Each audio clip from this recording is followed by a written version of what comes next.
Hi, welcome to our channel D2 Recipes and Remedies. இன்னைக்கு நம்ம பார்க்க போறது ஒரு ஈஸி ஈவினிங் ஸ்நாக்ஸ். சீக்கிரமா ஈவினிங் ஸ்நாக்ஸ் எப்படி பண்றதுன்னு தான். அது வந்து cabbage capsicum tikki. வாங்க எப்படி பண்றதுன்னு பார்த்தறலாம். இதுக்கு தேவை cabbage 1/4 கிலோ cabbage எடுத்துர்க்கேன். ஒரு சின்ன முட்டைக்கோஸ் full size முட்டைக்கோஸ் சின்னதா எடுத்துருங்க. அது பொடியா கட் பண்ணி வெச்சுக்கோங்க. மஞ்சள் தூள்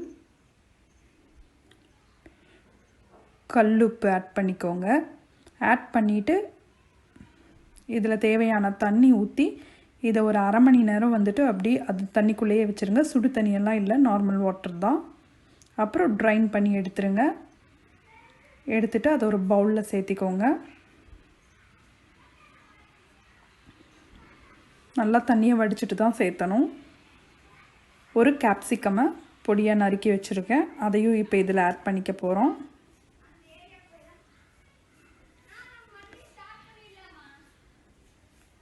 இப்போ பச்சரிசி மாவு, அரிசி மாவு வந்துட்டு 2 டேபிள் ஸ்பூன் ஆட் பண்ணுறோம். அரிசி மாவு கண்டிப்பாக ஆட் பண்ண வேண்டிய விஷயம்.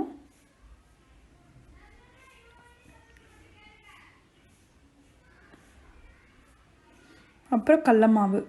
கடல மாவுக்கு பதிலாக நீங்கள் கோதுமை மாவு இல்லை மைதா மாவு எது வேணாலும் ஆட் பண்ணிக்கலாம். நான் இப்போ கடல மாவு ஆட் பண்ணுறேன் 2 டேபிள் ஸ்பூன். கொஞ்சம் லூஸாக இருந்துச்சுன்னா இன்னும் கொஞ்சம் மாவு கூட நீங்கள் ஆட் பண்ணிக்கலாம்.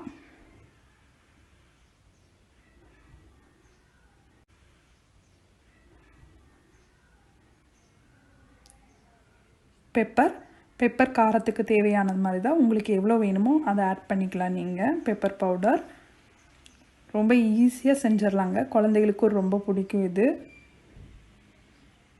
சீரகப்பொடி, அது பெப்பர் பவுடரோடையுமே கொஞ்சம் கம்மியாக ஆட் பண்ணிக்கோங்க. சில்லி பவுடர் காரத்துக்கு ஏற்ற மாதிரி. கறி மசாலா அது கொஞ்சம் ஆட் பண்ணிக்கோங்க. சாட் மசாலா எல்லாமே உங்கள் தேவைக்கு ஏற்ற மாதிரி தான். கொஞ்சம் அதிகமாக வேணும்னா நீங்கள் ஆட் பண்ணிக்கலாம், இல்லை கம்மியாக வேணும்னா கம்மியாக ஆட் பண்ணிக்கலாம். இப்போ கார்ன்ஃப்ளவர் 1 ஸ்பூன் ஆட் பண்ணியிருக்கேன். ஒரு டேபிள் ஸ்பூன் ஆட் பண்ணிடுங்க.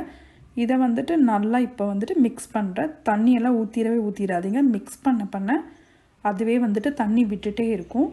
அதேமாதிரி இதை மிக்ஸ் பண்ணி வச்சுட்டு ரொம்ப நேரம் வச்சுட்ருக்கக்கூடாது, உடனே இதை செய்ய ஆரம்பிச்சிடணும். உப்பு தேவையான அளவு போட்டுருங்க. உப்பு போட்டதுக்கப்புறம் மறுபடியும் தண்ணி விடும். ஸோ எல்லாம் வாஷ் பண்ணி தண்ணியை வடித்து எடுத்து அப்புறம் பெரட்டுங்க. இப்போ பாருங்கள், கரெக்டாக பெரட்டியாச்சு. லைட்டாக எண்ணெய் விட்டு மறுபடியும் கலந்துருங்க. இப்போ இது கார்ன் உங்களுக்கு வந்துட்டு இந்த ஃப்ரைட் கார்ன் வந்துட்டு எல்லா ஷாப்ஸ்லேயும் ஸ்நாக் ஷாப்ஸ்லாம் கிடைக்கும். நீங்கள் இதை வாங்கி இப்படி கையிலேயே நல்லா க்ரஷ் பண்ணி பொடிச்சு வச்சுக்கோங்க. ரொம்ப நைஸாக பொடியணுங்கிறதுல ஓரளவுக்கு பொடிஞ்சால் போதும்.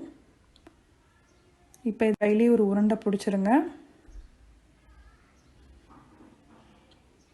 சீக்கிரம் செஞ்சிடலாங்க, இதுக்கு ரொம்ப டைம் எல்லாம் எடுக்காது. இதை வந்துட்டு இப்போ இந்த கார்னில் வந்துட்டு அப்படியே சுற்றியும் போட்டு பெரட்டிடுங்க. நிறையா குழந்தைங்க கேபேஜெல்லாம் சாப்பிடவே மாட்டாங்க. இந்த மாதிரி செஞ்சு கொடுத்தா கண்டிப்பாக அவங்களே விரும்பி சாப்பிடுவாங்க.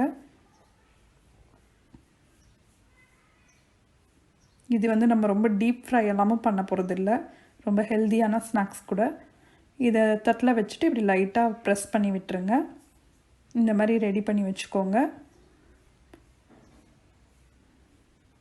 பாருங்கள் எப்படி இருக்குன்னு. இப்போ வந்துட்டு கடாயை வச்சுட்டு எண்ணெய் ஊற்றி எண்ணெய் காஞ்சிரட்டும். கொஞ்சம் எண்ணெய் ஊற்றினா போதும், ஷாலோ ஃப்ரை தான் பண்ண போகிறோம். எல்லாத்தையும் போட்டு ஷாலோ ஃப்ரை ஒரு சைடு கோல்டன் ப்ரௌன் ஆனதும் மறுபடியும் திருப்பி போட்டு மறு சைடும் கோல்டன் ப்ரௌன் ஆகட்டும். மீடியம் ஃப்ளேம்லேயே பண்ணுங்கள், இல்லைன்னா சீக்கிரம் அந்த முட்டைக்கோஸ் வந்துட்டு கரிஞ்சு போகும். ஸோ மீடியம் ஃப்ளேமில் வச்சுட்டு 2 சைடும் கோல்டன் ப்ரௌன் கலரில் ஃப்ரை பண்ணி எடுத்துகிட்டு இது சர்விங் பிளேட்டுக்கு மாற்றிடுங்க.